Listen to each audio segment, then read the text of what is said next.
Il n'y a pas de développement local sans financement local. Est-ce que vous partagez cette idée? Complètement.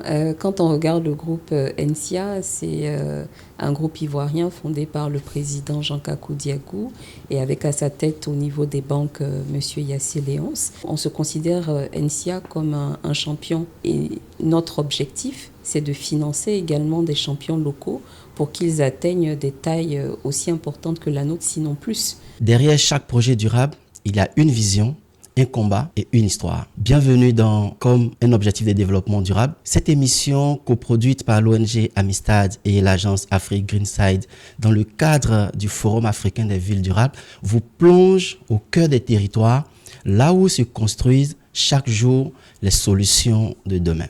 Aujourd'hui, nous rencontrons une dame très inspirante qui également travaille dans une entreprise très exemplaire et je vous laisse la découvrir. Je suis Massetou Traoré, directrice générale adjointe NCIA Banque Côte d'Ivoire.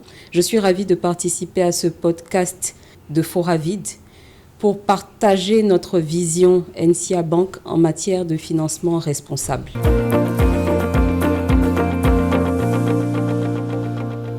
On va rentrer dans le vif du sujet. Vous êtes à NCIA Banque, c'est une banque que nous connaissons en Côte d'Ivoire et aussi dans la sous-région ouest africaine. Pouvez-vous nous retracer votre parcours, par exemple, les différentes étapes clés qui ont mené à votre poste actuel au sein de NCIA Banque?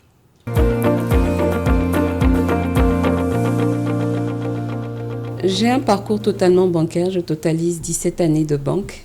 J'ai commencé mes fonctions au plus bas de l'échelle, en back-office opération, chez Citibank Côte d'Ivoire. J'ai évolué par la suite vers des fonctions middle office, front office et de manager chez Ecobank. J'ai eu une opportunité d'exposition internationale à Ecobank Paris et je suis ensuite rentrée en Côte d'Ivoire en prenant un poste de vice-présidente et après senior vice-présidente chez Citibank, toujours Côte d'Ivoire, en charge du corporate trade. Et depuis l'année dernière, j'ai rejoint NCIA Banque en janvier 2024 où j'occupe le poste donc, de directrice générale adjointe en charge des fonctions commerciales.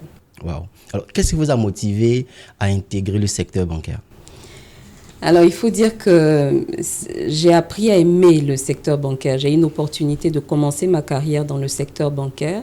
J'ai une fibre un peu commerciale à la base et j'avoue que la rigueur qu'impose le métier de banquier et tout ce qui est construit en fait en termes de normes de conformité autour de cela et le service finalement qu'on octroie aux clients m'a séduit et fait que 17 années plus tard, j'estime avoir fait le bon choix de servir les clients, de leur apporter des solutions innovantes un peu plus chaque jour. Oui, vous avez parlé tout à l'heure de services exigeants. Effectivement, le métier de la banque, c'est un métier qui est exigeant. Comment vous arrivez à concilier vie professionnelle et vie personnelle? Ça, c'est une question à 100 000 euros. C'est pas facile au quotidien, mais pour moi particulièrement, j'ai une famille qui m'apporte beaucoup de stabilité. Alors, pour rentrer dans le vif du sujet qui nous réunit, moi, je vous pose la question simplement. C'est quoi la durabilité? Quelle est la définition que vous donnez à la durabilité de façon personnelle? De façon personnelle, je dirais que la durabilité, c'est les actions que nous posons au quotidien pour pouvoir assurer un lendemain meilleur pour l'Afrique, en préservant en fait l'environnement et en accompagnant également le volet social.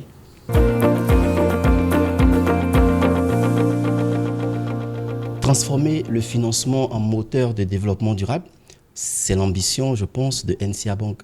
Est-ce que vous pourrez me dire, NCIA Banque, c'est combien d'agences en Côte d'Ivoire ou dans combien de villes? Alors, je suis assez fière et j'aime à dire que nous sommes la banque qui a le réseau le plus important en Côte d'Ivoire. Nous avons 85 agences réparties en 48 agences sur Abidjan et 37 agences à l'intérieur du pays. Nous couvrons plus de 50 communes. Ok, qu'est-ce qui a éveillé donc l'esprit ou alors qu'est-ce qui a poussé NCIA Banque à s'intéresser à la question du développement durable ou de la durabilité et comment est-ce que cela se matérialise dans la vie de ses employés et aussi de ses clients? Alors, NCIA est consciente, on va dire, des enjeux et des risques liés à l'environnement, aux changements environnementaux et sociaux.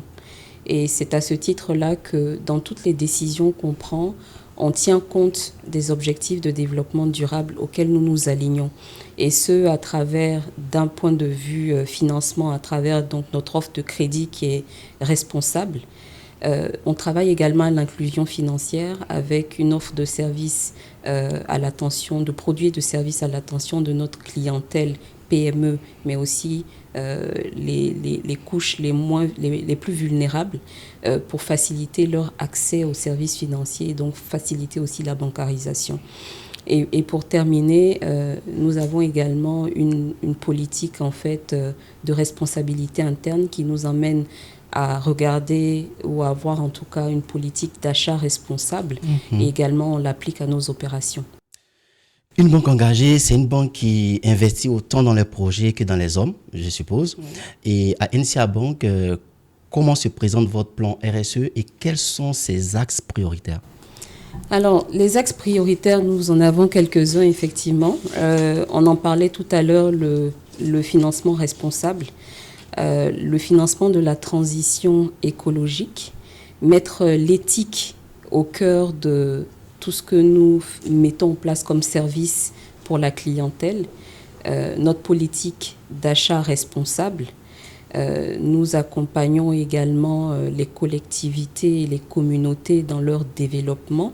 Et à ce titre, je voulais rappeler que nous avons participé au projet d'adressage des rues de Grand Bassam, qui est en lien avec l'ODD 11, Villes et communautés durables. Ouais. Et nous travaillons également à offrir un cadre de travail agréable à nos collaborateurs. Je pense que vous pouvez voir un peu le siège que nous avons. Alors, ici, on a vu dans l'actualité que NCA s'est associé à des institutions comme la BAD, comme CDC Capital. Alors, la question, c'est vraiment de savoir si vous pouvez nous parler de ces mécanismes de financement que vous avez mis en place. D'abord, il faut parler de la vision commune qu'on a avec ces partenaires financiers. Et cette vision commune qu'on partage, c'est la vision en fait d'une société qui est respectueuse des règles environnementales et sociales. Et c'est à ce titre-là que nous avons signé des partenariats avec eux.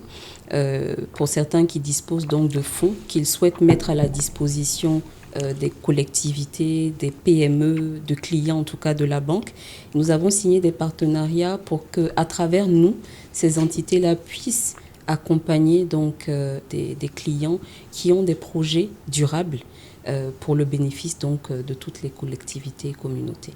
Alors parmi ces mécanismes que vous avez mis en place, il y a un qui m'a intéressé, le Sunref, que vous avez mis en place. C'était avec quel partenaire? Et aujourd'hui, quel est le regard que vous portez sur ce programme-là?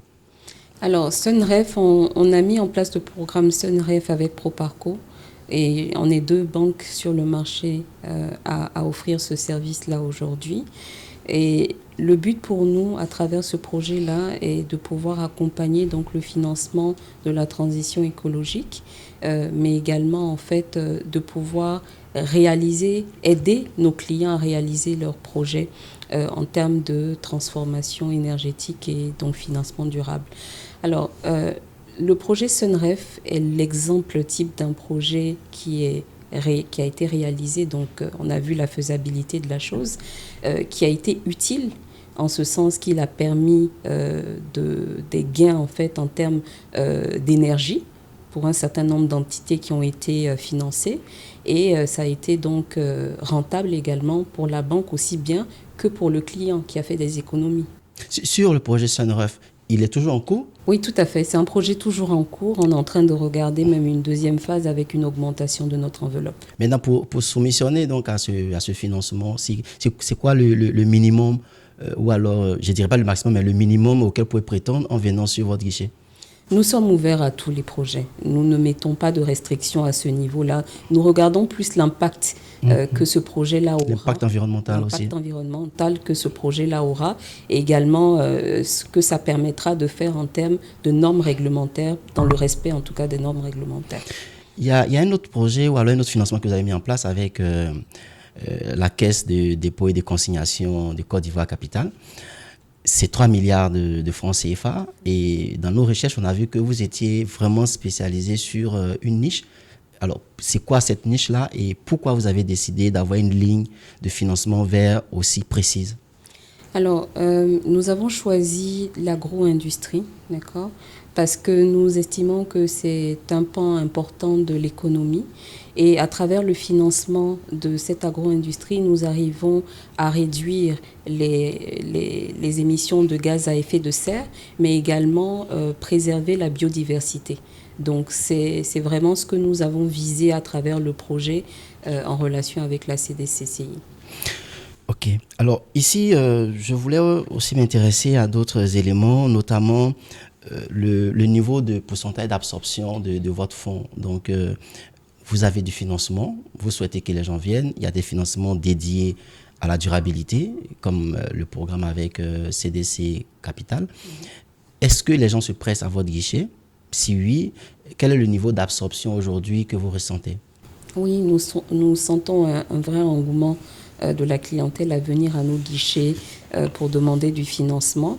Alors en termes d'absorption, on va dire, on est autour de 11% par rapport à notre total financement, ce que nous estimons assez bas aujourd'hui. Notre ambition, c'est à horizon 2026 déjà de monter le niveau de financement par rapport à notre portefeuille total à 15% et horizon 2035 de passer entre 30 et 50% dépendamment de la réactivité, de la réponse aussi des clients sur l'intérêt de ce type de financement-là. Donc aujourd'hui, effectivement, pour répondre à votre question, nous sentons un engouement, mais la réalité est qu'il faut encore beaucoup de communication à ce niveau-là auprès de la clientèle pour qu'elle voit les enjeux. Quelquefois, elles n'ont pas ces KPI-là, elles ne comprennent pas les enjeux et je pense que ça se fait progressivement. Et l'accompagnement de banques telles que NCA et d'autres banques sur le marché en termes de conseils, d'accompagnement sur la structuration des projets pourrait totalement faire la différence. Alors, effectivement, quand vous dites que vous voulez faire beaucoup plus de communication, ça veut dire qu'il y a des défis. Donc, comment est-ce que vous organisez à remonter ces défis-là? Alors, nous nous organisons à remonter ces défis-là en créant des partenariats. Nous seuls, à NCAL, toute seule ne pourrait pas tout faire. Nous avons signé des partenariats, comme vous l'avez si bien dit. Notre partenariat avec CEFIS pour l'accompagnement des femmes entrepreneurs est un exemple. Je voulais prendre également pour exemple un projet que nous avons mis en place avec l'INIE pour accompagner plus d'une centaine d'agriculteurs dans leur installation et dans la production donc, de cultures hors sol.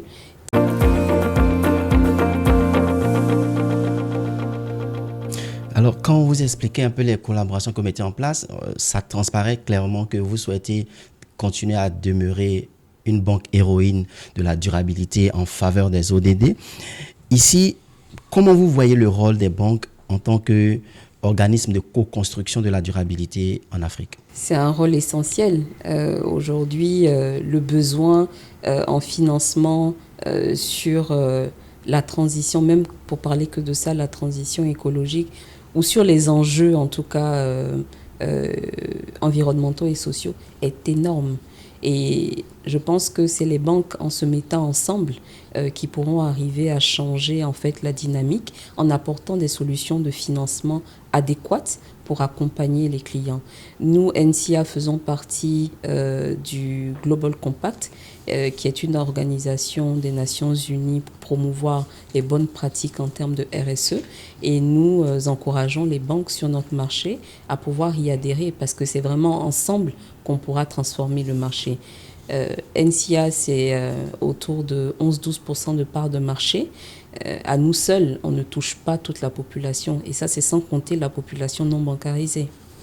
Alors, on va rentrer dans les défis, les perspectives pour atteindre les ODD, les objectifs de développement durable. Vous parlez de collaboration avec d'autres entités pour aller un peu plus loin dans l'impact que vous voulez avoir auprès des entrepreneurs. Si d'autres partenaires devaient venir vous rencontrer pour discuter de collaboration, ce serait sur quoi est-ce que ces partenariats-là devaient se baser pour pouvoir donc collaborer avec les collectivités, les entrepreneurs, des choses qui seraient peut-être différentes de ce que vous avez déjà fait avec l'INE, avec CEFIS, etc. Alors, nous déjà, je pense que l'un des points essentiels, c'est que même si on a tous ces partenaires-là, on veut toucher le maximum de clients à travers des formations, à travers un accompagnement pour rendre leur projet bancable. Donc, ce qu'on regarderait avec de nouveaux partenariats, c'est également ça, en visant des secteurs d'activité qui sont importants pour l'économie ivoirienne. Et également, avec ces partenaires-là, regarder comment adresser ou mettre en place des produits dédiés pour pouvoir financer cette clientèle-là. Je veux prendre pour exemple un produit qu'on regarde en ce moment, qu'on est en train de mettre en place, qui vise en fait à accompagner les acteurs, les industriels, à se conformer aux normes réglementaires. Donc il y a eu de nouvelles normes et certains de nos clients ne sont pas en ligne avec ces normes-là. Donc à travers notre offre de financement, nous finançons l'étude de l'impact environnemental, nous finançons également les audits et tout ce qui découlerait comme plan d'action ou action à mettre en œuvre à la suite de ces audits, nous les finançons également. Pour que donc nos clients soient en conformité avec la réglementation et que finalement on ait un impact réel.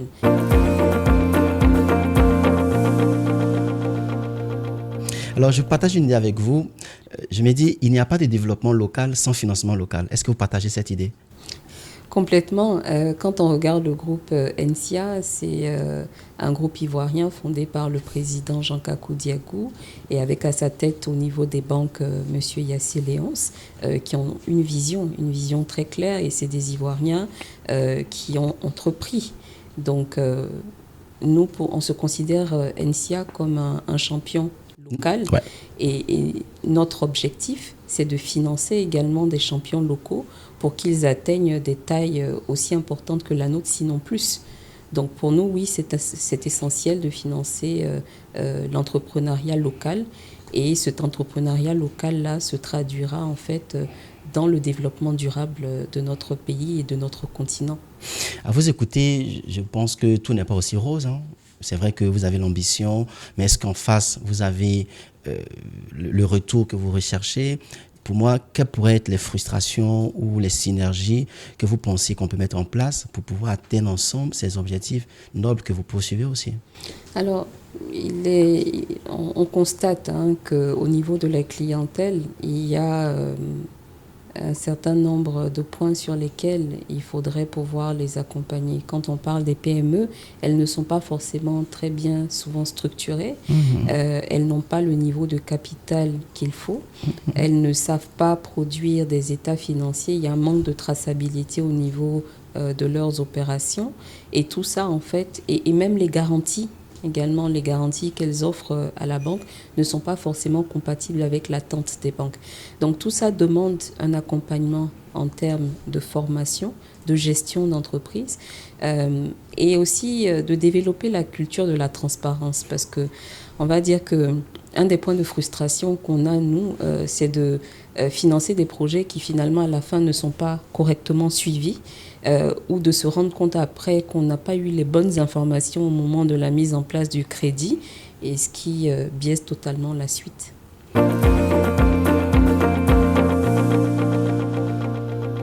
Alors, c'est très clair que pour pouvoir donc développer nos territoires, il faut qu'il y ait un pont entre les investisseurs, les financiers, les entrepreneurs et aussi les collectivités. Ici, j'aimerais savoir si vous avez un message à adresser à ces entrepreneurs qui nous regardent, à ces managers territoriaux, à ces investisseurs qui souhaitent aussi contribuer au développement durable. Quel serait le message pour chaque acteur ? Je pense que je dirais quelque chose qu'ils ont déjà entendu, l'union fait la force. Et c'est vraiment en se mettant ensemble, en regardant ces défis environnementaux, ces enjeux, ces risques environnementaux et sociaux ensemble qu'on pourra affronter. quand ils se mettent en collectivité, ils apportent une forme de confiance en fait à la banque parce qu'on a affaire à un groupe en fait de personnes avec une entité qui fait l'interface entre la banque et ses clients-là et qui arrive à jouer le rôle de communication entre la banque et les clients qui ont besoin de financement. Donc je dirais à ces collectivités-là que l'union fait la force et je donnerais pour exemple ce que nous on a fait également avec le ministère de la Construction qui est donc un programme qu'on a regardé pour les lotisseurs et aménageurs fonciers agréés par le ministère de la Construction. Donc c'est mettre ensemble en fait un groupement de personnes qui ont les mêmes objectifs, mettre en face également une entité qui sait pouvoir donner une forme de confort, même moral, à la banque, et ensuite pouvoir les aider à monter des projets bancables. L'union des banques, des collectivités, en association avec le secteur privé et public, pourrait faire toute une différence si les forces sont mises ensemble pour trouver les bons moyens, les bons financements, le bon cadre pour pouvoir accompagner ces acteurs-là. Et l'innovation doit être au cœur aussi de tout cela, parce que nous avons des entrepreneurs qui ont des projets, il faut les accompagner dans cette innovation-là. Donc j'invite tous ceux qui sont à la recherche de financement pour leurs projets de visiter nos agences. Nous avons 85 agences sur le territoire, 48 à Abidjan, 37 à l'intérieur du pays, et nous avons une stratégie bâtie pour accompagner nos clients qui veulent investir dans le développement durable. Merci Madame Traoré Massetou, directrice générale adjointe de NCA Bank Côte d'Ivoire. C'était un plaisir d'échanger avec vous, de comprendre la vision de NCA Bank en matière de développement durable, les actions concrètes que cette banque-là met en œuvre pour contribuer à l'atteinte de ses objectifs pour la Côte d'Ivoire. Chers amis, vous qui avez suivi cette émission comme un objectif de développement durable, n'hésitez pas à nous contacter. Si vous souhaitez aussi partager votre histoire inspirante, contactez-nous. Et d'ici là, portez-vous bien et à plus.